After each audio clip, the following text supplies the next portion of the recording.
Welcome, listeners. I'm so thankful that you're here today, and you're going to be excited because I have one of my listeners' favorites, Brian Burns, the marriage and family therapist who has walked us through a lot of things on this podcast. And I kind of threw something at him, and he's so kind. Brian's always like, I will talk about anything. So I threw at him that I really wanted to talk about loneliness.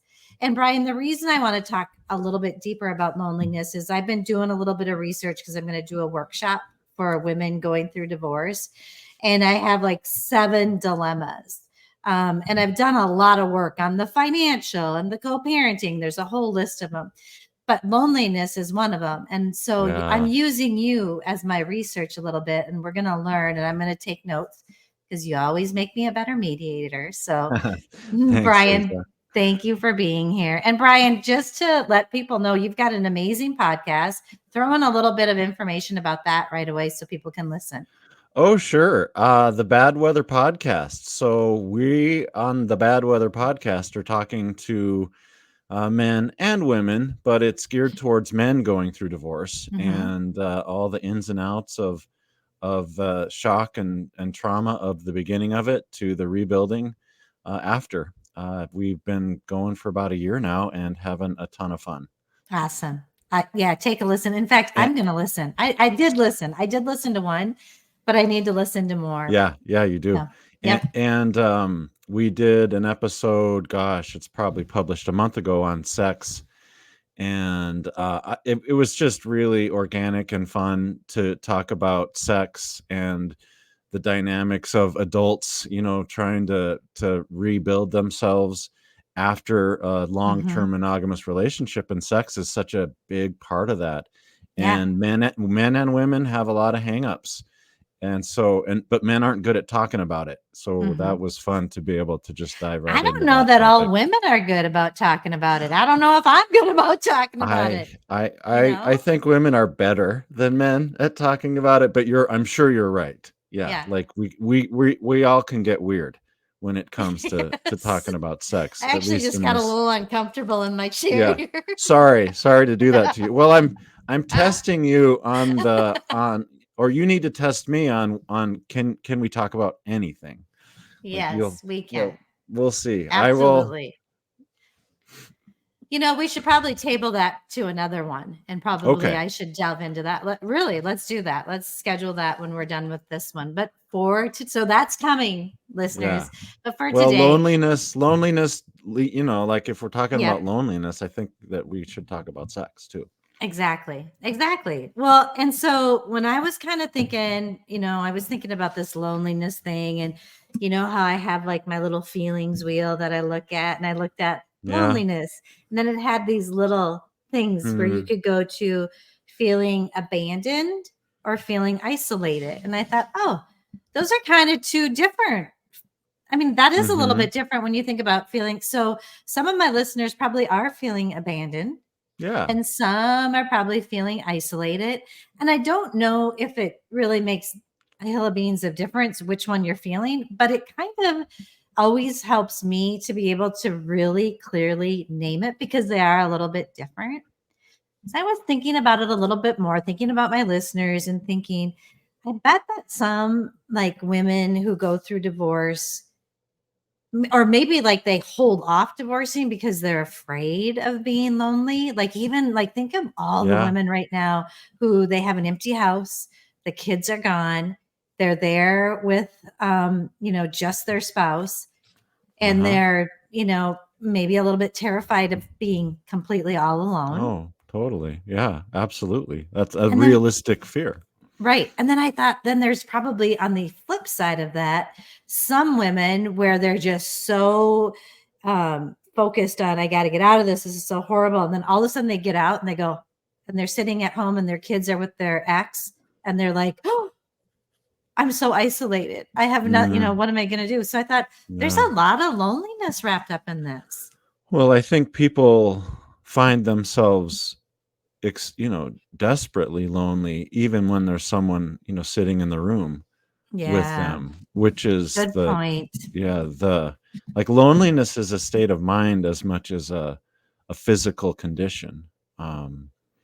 And I think everyone can resonate. That resonates with everyone. You can, like your parent or your sibling or your spouse can be right next to you, and you can be deeply lonely and disconnected from that person. Yeah, that I didn't even think of, and isn't Hmm. that so true? Yeah. And there probably are some listeners who are feeling that way Yeah. and feeling like, yeah, go ahead. Well, I mean, I didn't do my research to prepare for this, but I kind of am aware, just anecdotally, that loneliness is considered by government agencies like the CDC or National Institutes of Health as one of the biggest chronic health problems in our society, is the condition of loneliness, and how bad that is on both a personal level, just your own personal functioning, as well as a societal level, that the Mhm. breakdown of our society has to do with the chronic loneliness that many people are living in. So it is a big deal. It is a really big deal, not just for you individually, it's sounding like, but for Yeah. the good of the whole world. Okay, so let's talk about that. So, I mean, what can people do if they're in one of those Hmm. predicaments and Yeah. they're feeling lonely? Yeah. And we're talking it just a few days, recording just a few days before the Christmas holiday, which, Mhm. like, is a more intense experience of loneliness around times like this. Well, what do you do about it? Like, the easy answer is talk to people. And it and that is, well, I think it's big and it's small, because if you're lonely in a marriage or in relationship, then there's a communication problem. But I think we're focusing probably on if you're isolated, if you find yourself, like you said, alone, your kids are with their other parent, and you're disconnected. A lot of people are There's barriers like being introverted, socially uncomfortable, working from home, so you're not interacting with people. And so I would say to those people, um, I mean, if joining a group, a pickleball league, a book Mhm. club is just too much, and sometimes that is just too much, then start by uh, interacting with people in public. Not but you're not gonna be making friends. There's no pressure there to, find the soulmate. It's just practicing being in connection with a person for a moment. So, the checkout person at the store, or, somebody at a gas station who's waiting in line, and all you Mhm. have to do is just say, you know, "Hi, hope eggs are great for breakfast," if they're holding eggs, Yeah. like some interaction, which isn't easy, but there's less pressure, because people know how to handle those situations typically in public, but you walk away from it feeling less lonely. I It's mean, so yeah, it's so interesting that you're saying that because I am introverted and I can tend to um, order all my groceries and not really connect with people, get them sent to my home. And yep, then when I have to run and I go yep, out, I do talk, I do love people. Like I yeah, do love them and I talk. And my kids good. are sometimes turn red, because I'm always Mhm. making a conversation. But I walk out and I go, oh, I feel so much better. You do feel better, and that Yeah. person feels better. When it happens to you, it sometimes makes a big impact in somebody's life to get noticed, to be treated Yeah. as a person. And I think the thing that's tough, I mean, just like working out or eating good food, getting yourself, we have so many options to not connect. Getting yourself to go out and Yeah, actually it is an effort yeah, yeah. and well worth it. I don't know how, I guess you just practice it. I mean, how do you get better at that? You just practice it. You just make a goal that I'm going to, say uh, a few words to one person, when I'm running errands today. Right. And maybe that turns into 3 people, maybe not, but to have that intention and practice it, it's it's I mean, if there's listeners that just feels really hard, I empathize with you. Like I get the barriers mentally that are there. Mhm. But when if you just open your mouth, it turns out it's not that hard. And we're conditioned to, speak with people, interact with people in the wild from a very young age. So our bodies know how to do that if we just open our Right. mouths. It just happens. Yeah. I Yeah. mean, and maybe not for everyone, but it does seem to for me. And And Brian, oh, sorry, but I think we talked about something kind of similar before.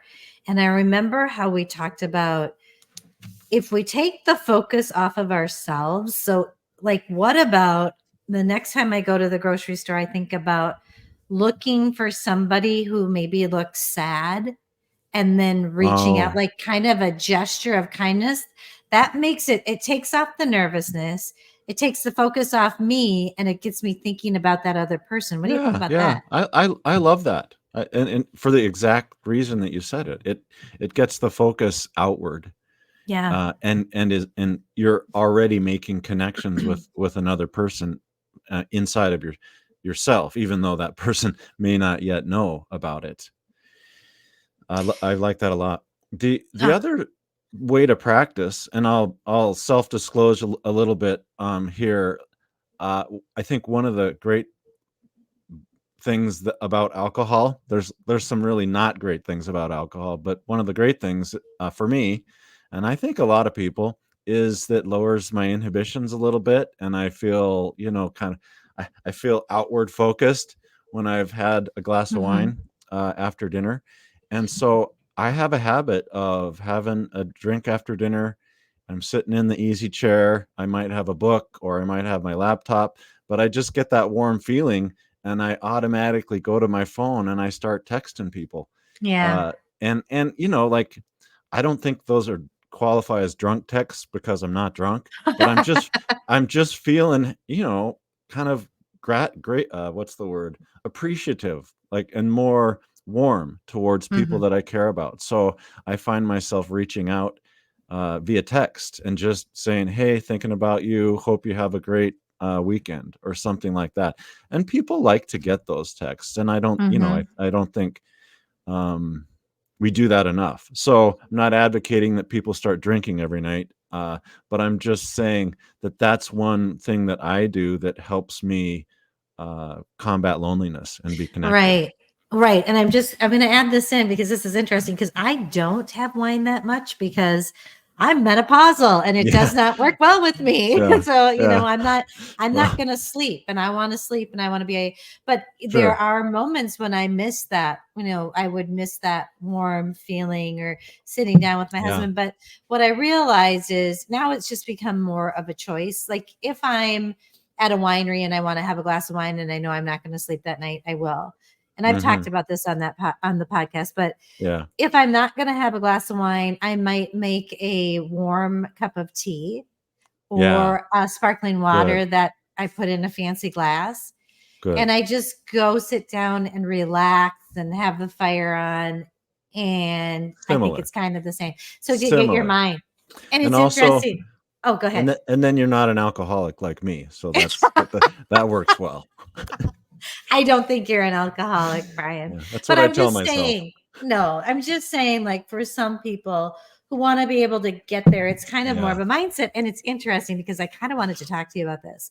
So I'm a life coach, just because I think it helps me be a better mediator and it's changed my life. I'm not like jumping on and doing a bunch of life coaching or anything. But one thing that's always been a little bit hard for me, but what's really cool about it is it helps you change your mindset. So a good life coach would go, okay, Brian, you can have that mindset no, regardless of the circumstances. That's what they'll tell you. And there's a whole way you Sure. can get through it. But one thing that sometimes I think can be hard with a coach as opposed to a therapist, because I have a lot of coaches on the podcast and I've been Okay. coached a lot. I in my life, I have seen how sitting with my feelings is healing and a learning process. And I think sometimes coaches go, whap, forget about that. Get that out of your head right away and switch and think to this, which maybe isn't always healing it. And I do believe that when it's in the dark, it's not going to Yeah, get better, but when you yeah, bring light to it. So what are you, so like, I was thinking about that. Like, I think a coach yeah. might say, okay, do you want to feel lonely? Is it, and they would try to Mhm, get you to coax your mind a different way. And mhm, the way I look at it is, okay, why are you feeling lonely? Let's sit with mhm, that, and mhm. really look at it. And then you can see if there's truth in it. I don't know. What are your thoughts on that? Well, as a concept, I mean, I totally agree that, feelings are feelings, and there's good reasons that they happen, and to try to block them out or push them out, without just accepting them, I mean, that's the whole concept of mindfulness, is being aware of your feelings. But feelings aren't smart either. So Right. they're important to understand and feel and accept and even love, because it's good to love all parts of us, even the hard parts.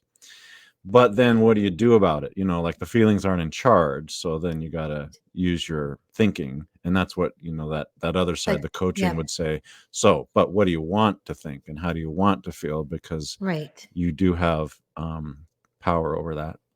Absolutely. And I'm a big believer in that. Hmm. Both have changed my life. But Yeah. I feel like it's so individual per person, like how long you need to sit in a feeling. And Yeah. for Yeah. some reason, I feel like being aware of it.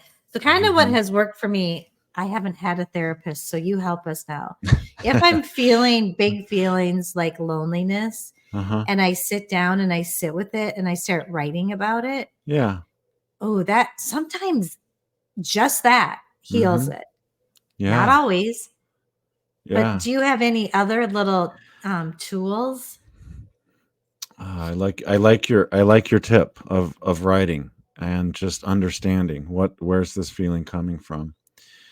I like my idea of reaching out to people Yep. and making the world a better place.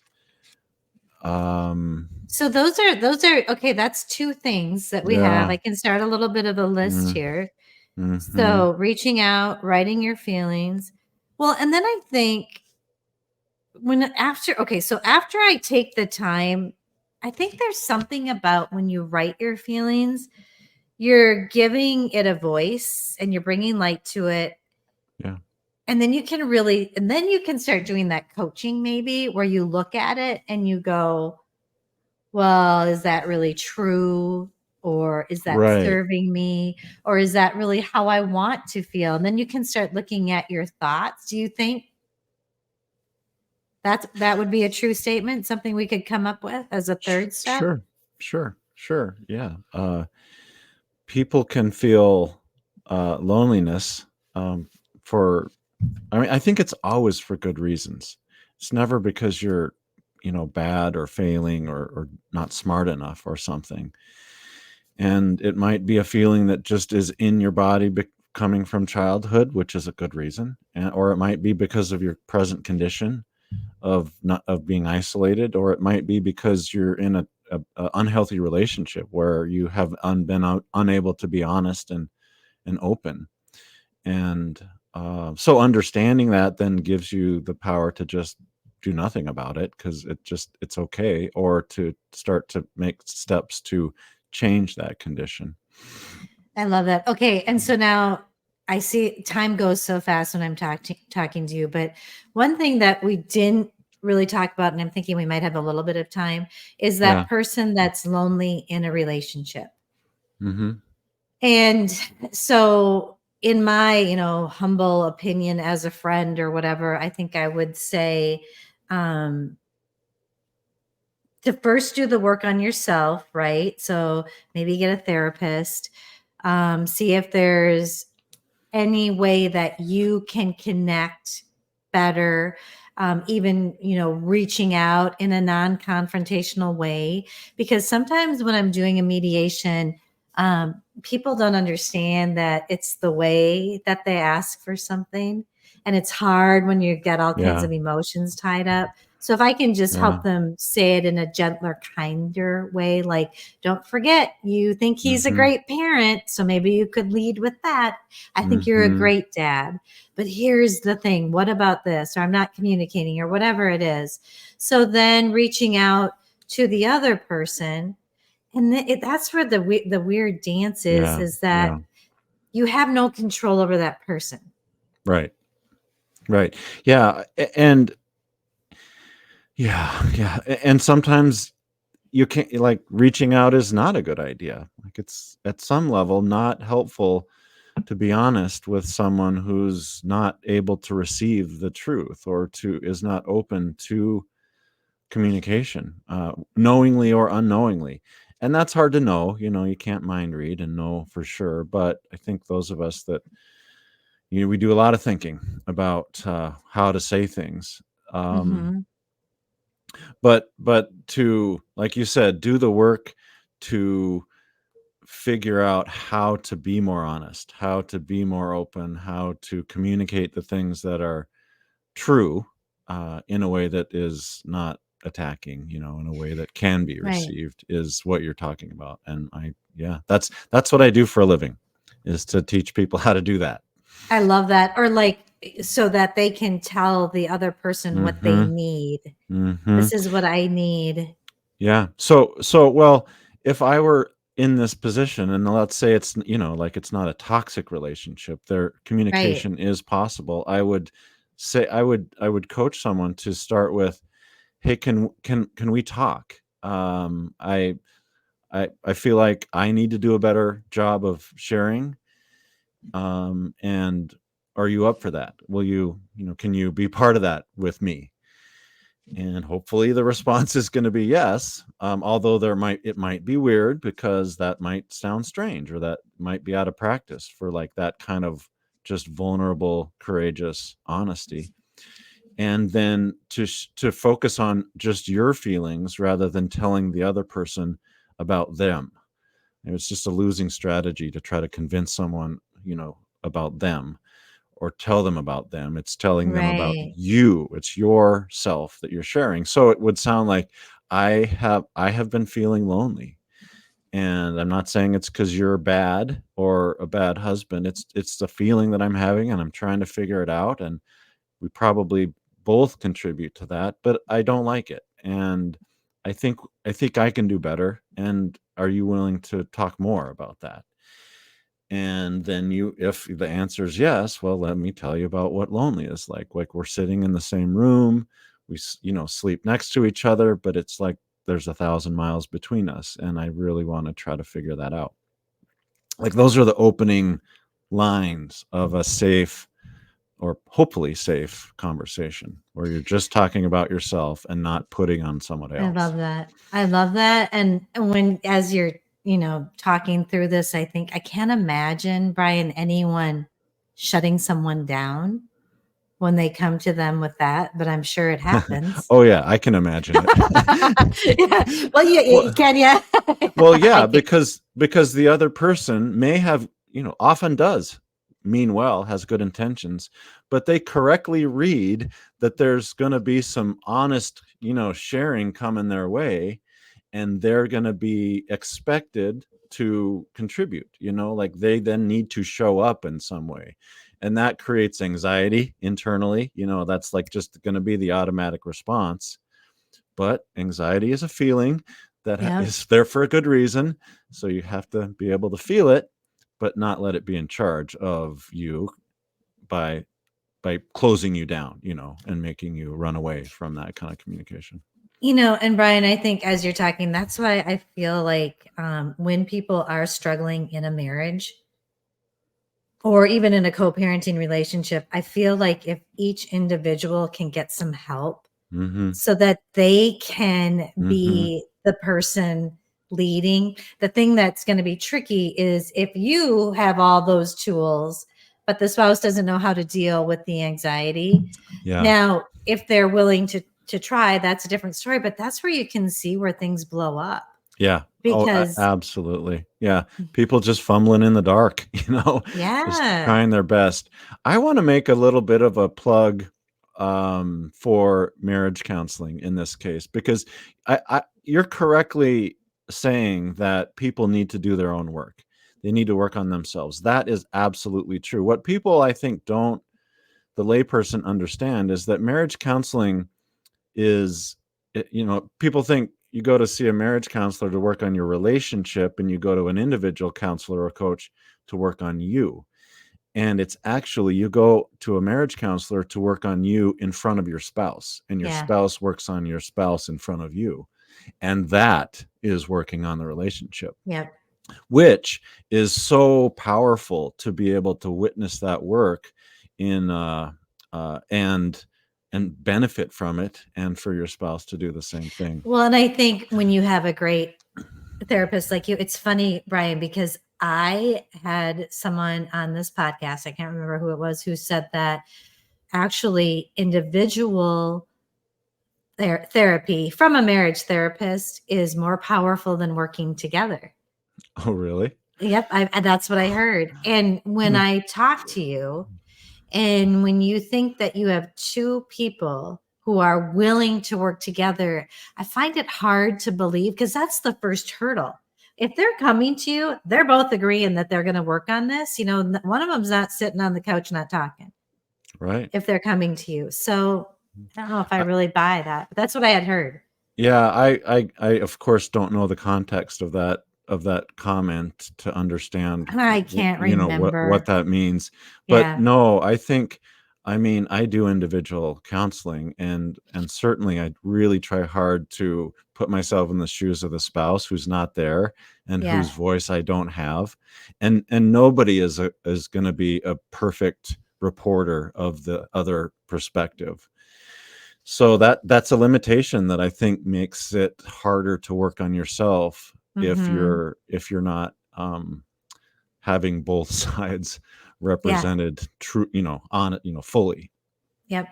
Yep. So good. So good. Okay. Well, time's ticking away, and it's, Yeah. about that time to go, but I just kind of want to sum it up. I took a few notes. So just to help the listeners, if they're feeling lonely, some of the things we talked about is sit down and write it down, bring light to how you're feeling. It could be abandoned. It could be isolated. And then we talked about reaching out, whether that be in the grocery store or texting a friend, and maybe to take the thought off of yourself, even when you text. Think, gosh, I wonder Yeah. who's kind of going through something hard right now, Yeah. or who's super Yeah. busy, Good. or yep. So that's two things, and then once you're like kind of, after you write those feelings down and are really feeling them and sitting with them, start to examine the thoughts behind them, and whether you want to feel that way, or how long do you want to feel that way, or is that true? And then that's going to help you start changing your mindset. And then I think the last thing we kind of talked about was how sometimes it's hard when you want to connect, was when you're lonely right next to someone and you want to connect, but maybe they're not willing to. So maybe to get some therapy, to get some tools to keep it focused on what you're feeling, not what the other person's done to make you feel that way. So I think that's kind of in a really quick wrap up. Do you have Yeah, anything you that's want to good. add to No, that? that was a nice summary. You're a Thank you. good you were a good note taker. I never would have been able to do that. Well, I do like school, Brian. So that makes sense. But Uh-huh. Brian, thank you so much. I think this is going to be really helpful. And listeners, go to, tell me the name of your podcast again. Bad Weather Podcast is the podcast, and you can and we also started a website recently called Bad Weather Wellness, but that's brand new, Awesome. but it's got some cool Yay. graphics. So, go check out the cool graphics. All right. Very cool. And my personal website, which of course is how you would get a hold of Mhm. me. I'm happy to do just one-off consultations, or fit compelling cases into my schedule if you're ready to make some changes. You can find me at mnrelationshiprepair.com. Awesome. Find him there. He's amazing. You can work with him one-on-one. Take care. Thanks for being here, Brian. Yeah, you bet. Take care.